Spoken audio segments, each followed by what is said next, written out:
In the dark of the midnight have I oft hid my face, while the storms howl above me, and there's no hiding place. Amidst the crash of the thunder, precious Lord, hear my cry. Keep me safe till the storm passes by. Till the storm passes over, till the thunder sounds no more, till the clouds roll forever from the sky. Hold me fast, let me stand in the hollow of thy hand. Keep me safe till the storm passes by.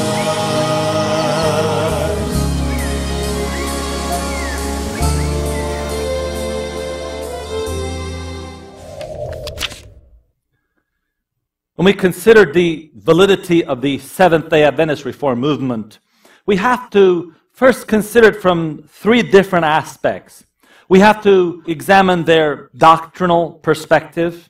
We need to look at their prophetic aspect. And we also have to look at their historical aspect. We have to look from all three areas of it. Now, when we think about the doctrinal, we have several video series that help us understand its doctrinal nature. We have the Treasures of Truth video series, and those are 20 videotapes which explain the doctrinal message of the Seventh-day Adventist Reform Movement to a non-Adventist person. There are 40 Bible studies in those 20 videotapes. And then we have the Reformation series for those who are of a Seventh-day Adventist background, who want to understand things a little bit deeper with the Bible and the spirit of prophecy. Again, we have 20 videotapes that have 24 Bible studies in those particular series. In addition to the doctrinal aspect, the Reformation series also has some tapes that explain prophecy of the Reform movement, and also has some that explain the history of the Seventh-day Adventist Reform movement.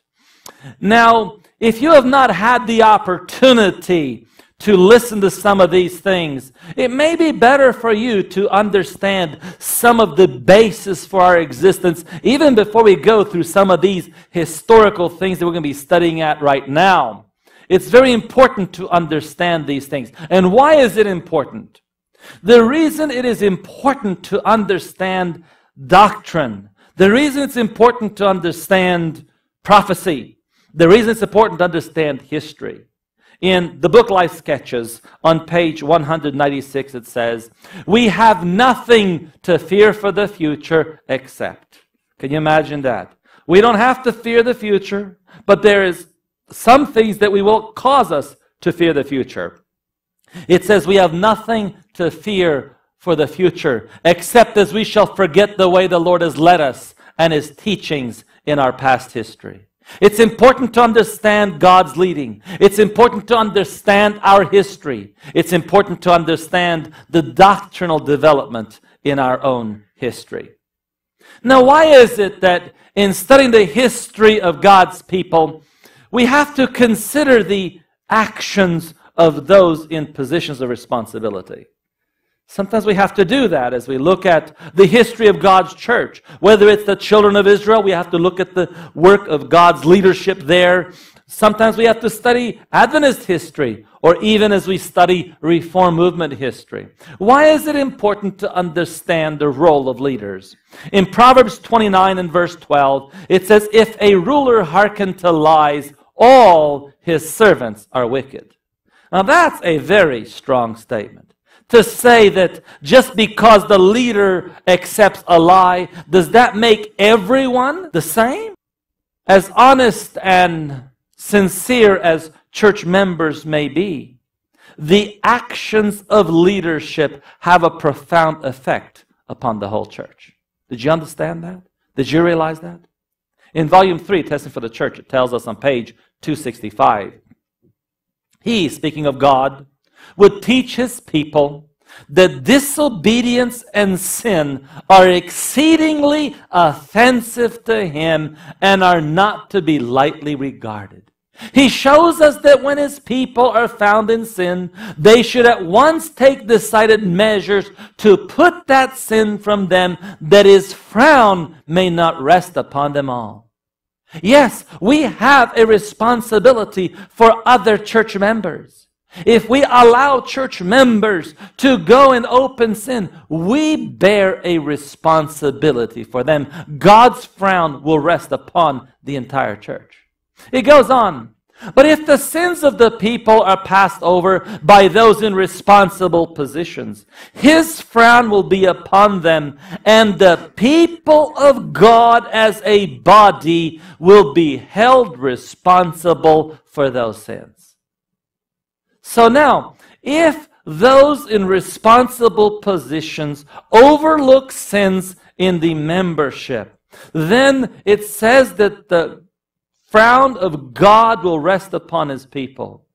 And we as a people will be held responsible as a body for those sins. This is especially true when we consider the actions of those who have leadership responsibilities at the General Conference level. In Testimonies for the Church, Volume 1, page 596, it says, at Battle Creek is the great heart of the work. Yes, Battle Creek was the center of the General Conference. Every pulsation is felt by the members of the body all over the field. If this great heart is in health, a vital circulation will be felt all through the ranks of Sabbath keepers. If the heart is diseased, the languishing condition of every branch of the work will attest to the fact. So if the heart is diseased, if the leadership at the General Conference is diseased, then guess what? The effects will be felt throughout the entire body of believers. Now, the Bible speaks quite a bit about us guarding our words. According to the spirit of prophecy, we are actually influenced not only by someone else's words, but there is a special influence that we have by our own words. That's why it's dangerous to speak things that we really don't believe. In Desire of Ages 3:23, closely connected with Christ's warning in regard to the sin against the Holy Spirit is a warning against idle and evil words. The words are an indication of that which is in the heart. Out of the abundance of the heart the mouth speaketh. But the words are more than an indication of character. They have power to react upon the character. Yes, our words have a power to react upon our own character. It continues on. Men are influenced by their own words, often under a momentary impulse prompted by Satan. They give utterance to jealousy or evil surmising, expressing that which they do not really believe, but the expression reacts on the thoughts. They are deceived by their words and come to believe that true which was spoken at Satan's instigation. That's right. Our expressions react upon our own thoughts, and then they create our character. Having once expressed an opinion or decision, they are often too proud to retract it and try to prove themselves in the right until they come to believe that they are. It is dangerous to utter a word of doubt, dangerous to question and criticize divine light. The habit of careless and irreverent criticism reacts upon the character in fostering irreverence and unbelief. Many a man indulging this habit has gone on unconscious of danger until he was ready to criticize and reject the work of the Holy Spirit. Jesus said, every idle word that men shall speak, they shall give account thereof in the day of judgment. For by thy words thou shalt be justified, and by thy words thou shalt be condemned. Sometimes a person is tempted to speak words of jealousy or evil surmising, saying that which he really does not believe. The words then react upon our mind, react upon our character. And we actually come to the point of something that we knew was false when we said it, eventually to come to the point in time that we actually believe what we said. That's why our last study that we had, Take Heed How You Hear, has an important bearing in our Christian experience. As the coming of Christ draws near, false reports, whether these false reports are genuine person believing that they are false and saying it, or whether they are false reports that a person has said it so often that they actually believe that they are true, will be on the increase. In Testament for the Church, Volume 5, 295 to 296. Satan hopes to involve the remnant people of God in the general ruin that is coming upon the earth. As the coming of Christ draws nigh, he'll be more determined and decisive in his efforts to overthrow them. Men and women will arise professing to have some new light or some new revelation whose tendency is to unsettle faith in the old landmarks. Their doctrines will not bear the test of God's word, yet souls will be deceived. And listen to this, false reports will be circulated and some will be taken into snare. False reports come out and some people actually believe it and are deceived. They will believe these rumors and in their turn will repeat them, and thus a link will be formed connecting them with the arch deceiver. In reality, when we believe false reports and when we circulate false reports, we are connected to the arch deceiver. Who is the arch deceiver? Satan? If we believe false reports, if we circulate false reports, we actually connect ourselves to Satan. May the Lord help us that we can truly evaluate ourselves, truly evaluate what is right, what is wrong. Matter of fact, we need to watch out circulating reports anyway. The Bible has a lot to say about talebearers. In order to decipher fact from fiction, we will evaluate quite a few documents in this short time that we have to evaluate the history of the Seventh-day Adventist Reform Movement in connection with that group which calls themselves the International Missionary Society of the Seventh-day Adventist Reform Movement. I want to look at how all this happened. In the following presentation, we will place various statements on the screen that are actual quotations. Before each statement, we will endeavor to present the original copy of the statement along with a translation if possible. Some copies are very old and they are not as clear anymore. But in this presentation, as we go through all these documents, I want you to keep something in mind. There's one statement I want us to keep in mind. It's from Volume 4, Testimony for the Church, 595, and it's the second paragraph. It says, ministers who have preached the truth with all zeal and earnestness may apostatize and join the ranks of our enemies. But does this turn the truth of God into a lie? Says the apostle, the foundation of God standeth sure. The faith and feelings of men may change, but the truth of God never. The third angel's message is sounding. It is infallible. It's a tragedy as I study the history of the Seventh-day Adventist Reform Movement, from its inception in 1914 all the way till today, and not only of the Reform Movement, of Adventism as a whole, and not of Adventism as a whole, but all of Christianity, going all the way to the Garden of Eden. One thing that really hurts me as I look at that history, and that is that when difficulties happen, many people turn away from the truth and they become lost. My dear friends, no matter what happens in your life personally, no matter who does what or what happens to you as an individual, I want you to remember one thing, that no matter what people do, the truth does not change. Let me read it again here.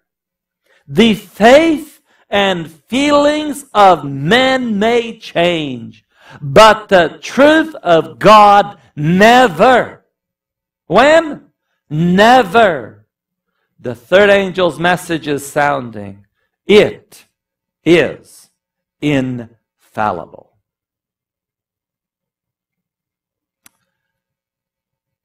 After the experience in World War I, when the believers in the third angel's message were disfellowshipped from the church they love, and when these believers began to find out that there were others just like them with similar experiences, they began to pull together, and in various locations, different groups sprang up.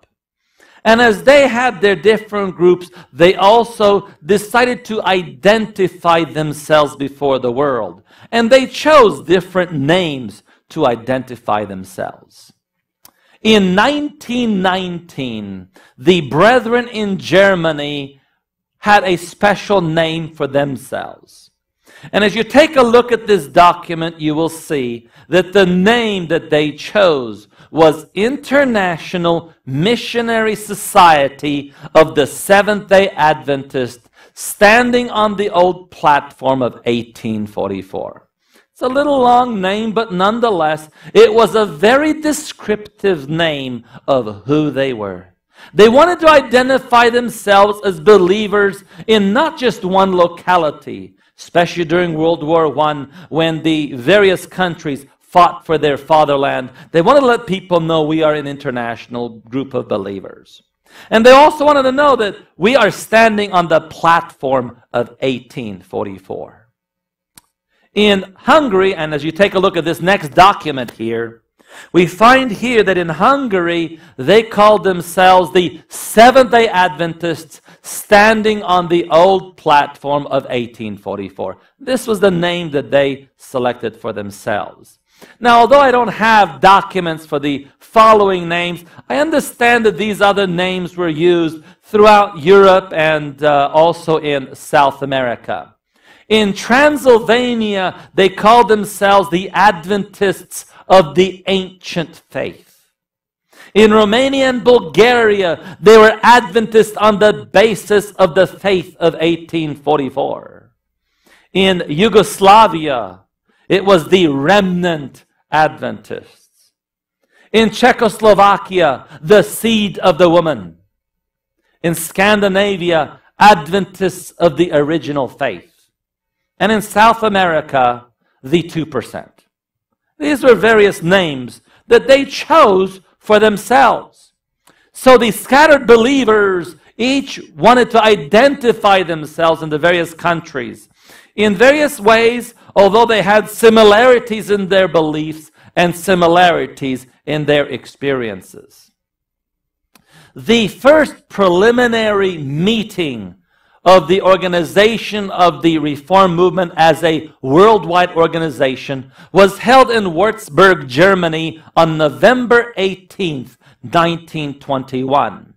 And in this particular meeting, you had the committee of the German Union was there, the committee from Holland, you had 2 representatives from Sweden, 2 from the Danubian Union, which included Hungary, Romania, and Yugoslavia, 2 from Switzerland, and 1 from Czechoslovakia.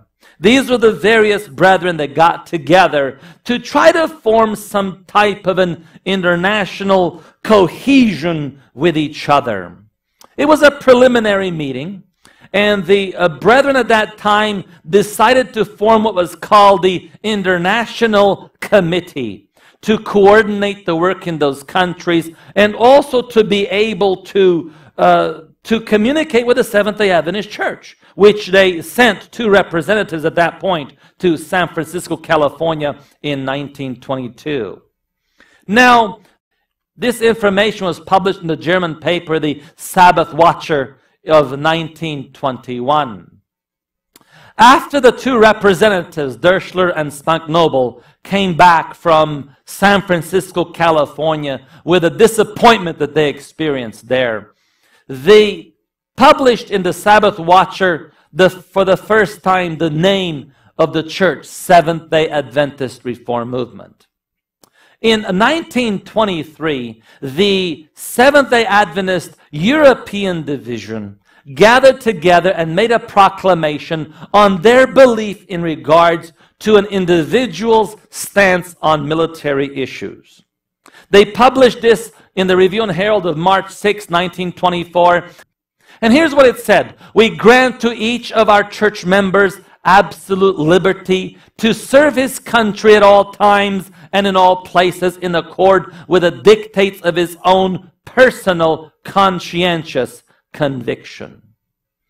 As a result, the believers decided that they need to take a firm stand. The Adventist Church was not going to look back at their pioneering position on the military issue, and so they organized themselves under the name Seventh-day Adventist Reform Movement.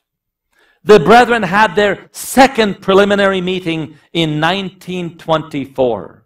At this meeting, they decided to issue the week of prayer for December that year. This particular week of prayer, and as you can see here, we are showing you the publication of the week of prayer in the Hungarian language.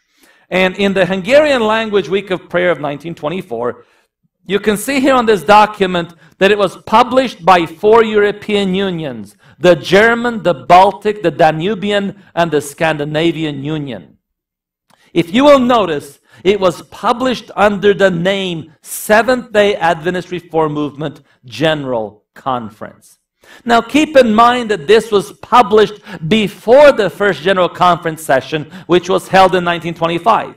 But with their preliminary meetings, they obviously had decided to accept that name.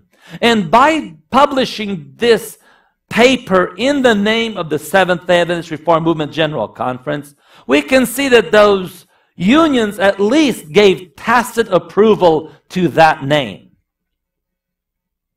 The very first General Conference session was held in Gotha, Germany, from July 14th to 20th, 1925.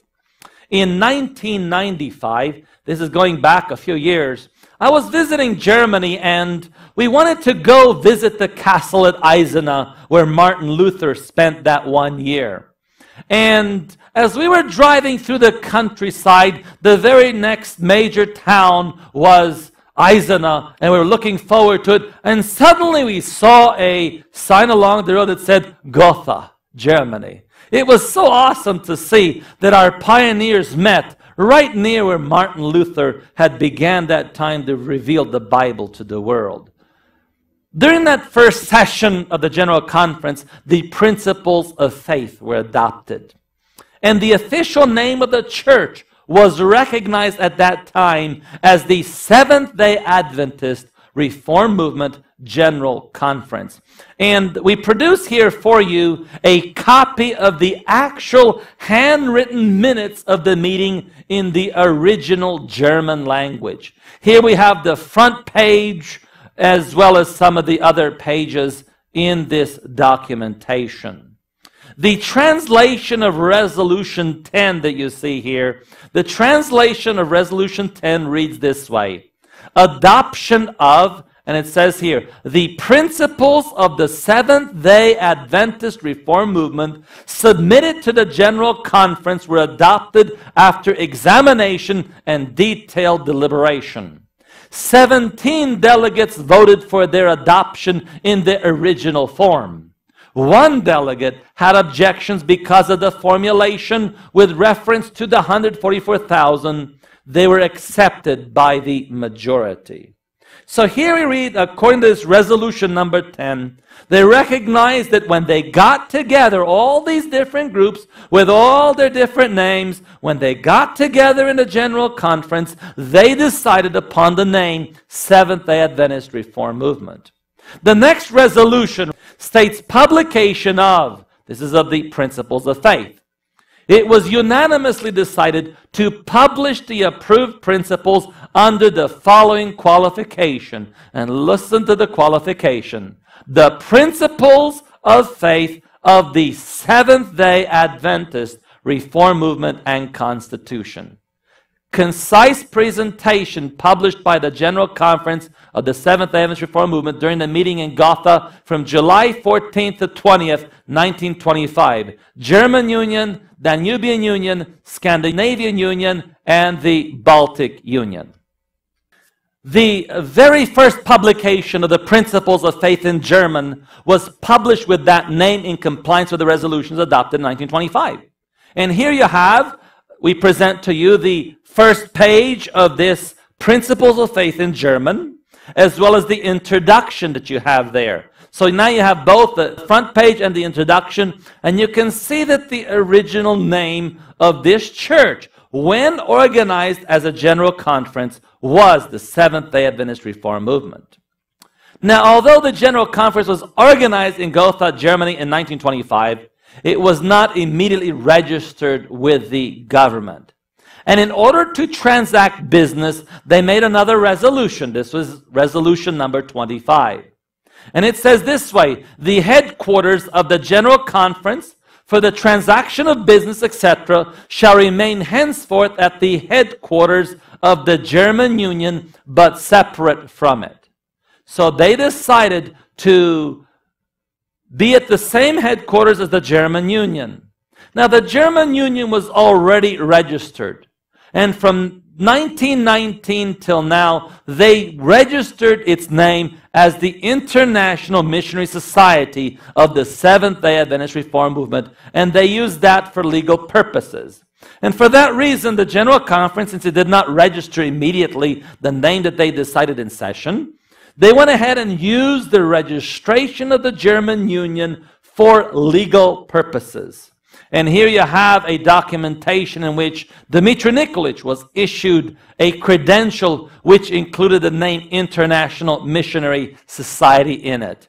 We also show here that as late as 1940, in Australia, D. Nikolic was also using a stamp that bore the name International Missionary Society in it. Now, the brethren at the 1925 session also decided to send two brethren to open up the work in the United States of America. There was some initial contacts in America before that, but this was their official representation. Resolution 17 of 1925 reads, it was decided unanimously to send two brothers to America for the work and adjustment of the American affair. So when they arrived in the United States, they registered a church in New Jersey on March 21st, 1927. And since they were brethren from Germany, they used the same name as in Germany. And here you have this documentation here, as you can see it. They registered the name International Missionary Society of Seventh-day Adventist Reform Movement American Union. That is how they registered it in 1927 here in the United States.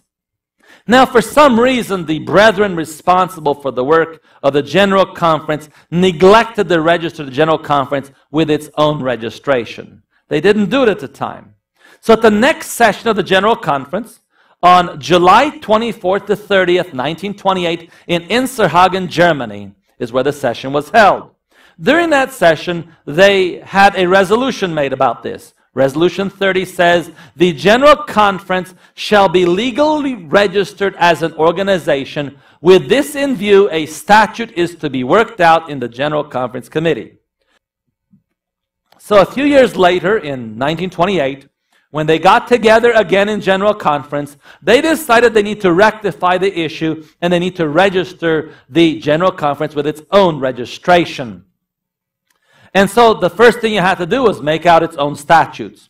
And this was done about a year later on June 30th, 1928 by the members of the committee. They finally went ahead and got together and formed these documentations. Now, since the General Conference was together with the German Union at the same location, they had some issues that kind of developed there. To have a nice building, they both invested money together, the German Union and the General Conference.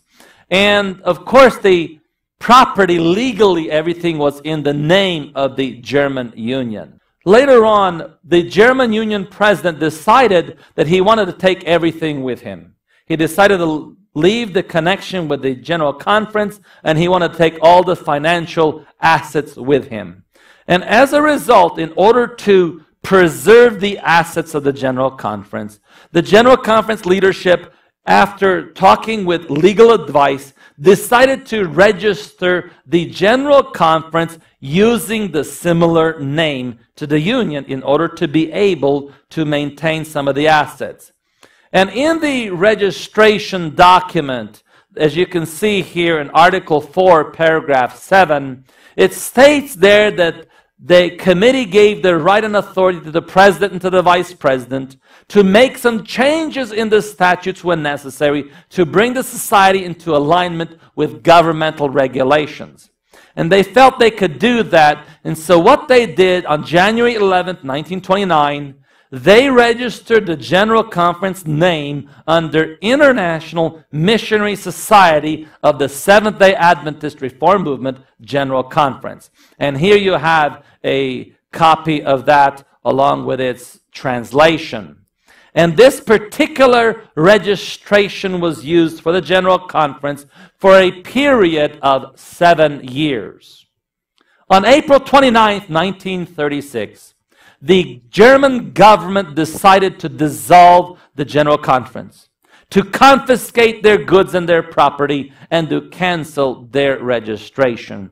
And here is a copy of the letter from the government of Germany, Hitler's Germany.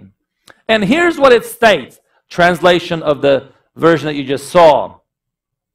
In accordance with Section 1 of the People's Ordinance for the Reich, President for the Protection of the People and the State of February 28, 1933, Reich's Law, Publication 1, page 83, the sect, Seventh-day Adventist Reform Movement, is herewith dissolved and prohibited in the whole of the German Reich. Their property is confiscated. Actions contrary to this ordinance will be punished in accordance with Section 4 of the People's Ordinance of February 28, 1933. Reasons. The Seventh-day Adventist Reform Movement pursues goals under the cover of religious activities that are contrary to the world vision of National Socialism. The members of this sect refuse to perform military service and give the German salute. They openly declare that they know no fatherland but are internationally oriented and regard all men as their brethren. Because of the stand of this sect is liable to create confusion among the population, its dissolution was necessary for the protection of people and the state. And it was signed by this representative, Heydrich. So from the time that it was dissolved in April 1936 until 1948, the General Conference fled. They fled with their papers, they fled with everything they can get a hold of, and they fled to Switzerland. And it was operating from Basel, Switzerland. The name, again, used in most official correspondence at that time was Seventh-day Adventist Reform Movement General Conference. And here we show you a couple of documentation.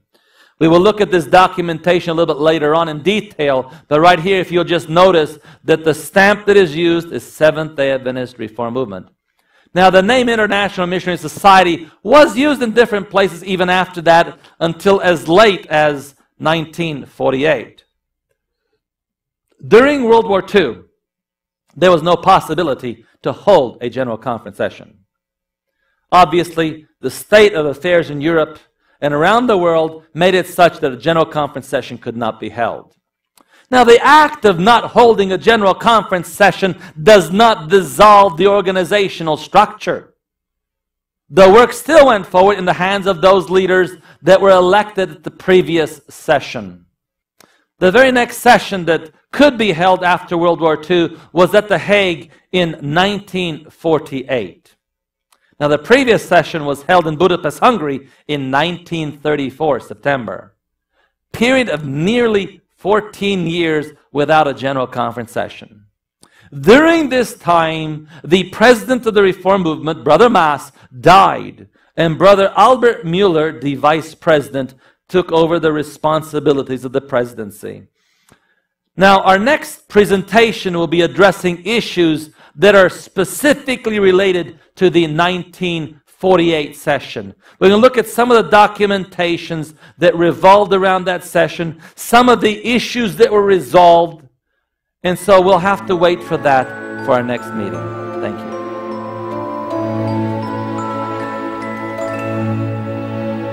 I'd rather have Jesus than silver or gold.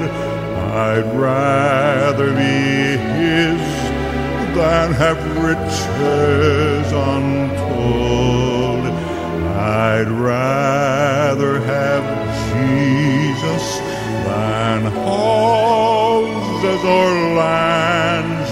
I'd rather be led by His nail-pierced hand than to be the king of a vast domain, or be held in sin's dread sway.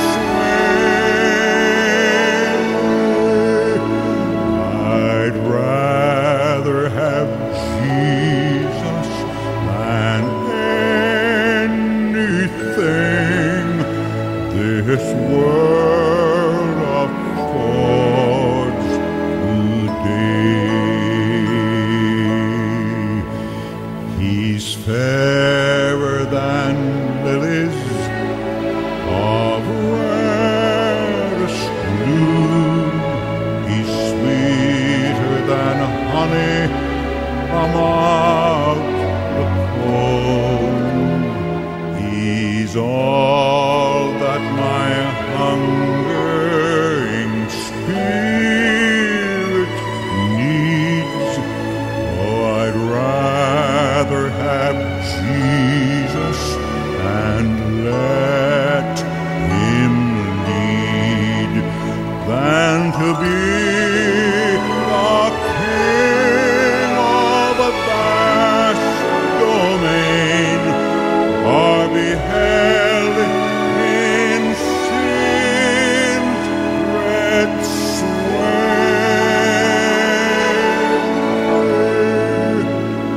I'd rather have Jesus than anything this world